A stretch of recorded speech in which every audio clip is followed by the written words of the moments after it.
hazvina kumira zvakanaka mhuri yezimbabwe. Zviprofita zviri kungoramba zvichidzikiswa zvinotyisa pamusoro pezimbabwe vakomanaka. So panapa ndasangana neimwe profesi iri kuuya nemuprofita uyu ari kunyora kuti the phenomenon of flooding is going on to Sudan, Ethiopia, Madagascar, then later South Africa. Zimbabwe must pray. I see heavy winds blowing away rooftops of houses. 30 miners to be trapped in Zimbabwe. Short 9.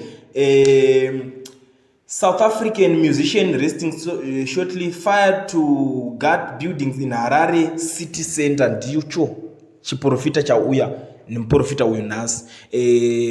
Ndo nyaya ndangoya ndakakubatirai panapa zvekare panyaya version kuti ndikogara ndichingokuzivisai zvimwe zvezvinhu zvinenge zvichitaurika munyika yekwenyu. So kana uchingotanga kusvika panapa iri first time yako, gara wasubscribe, ucomment, like, ushare.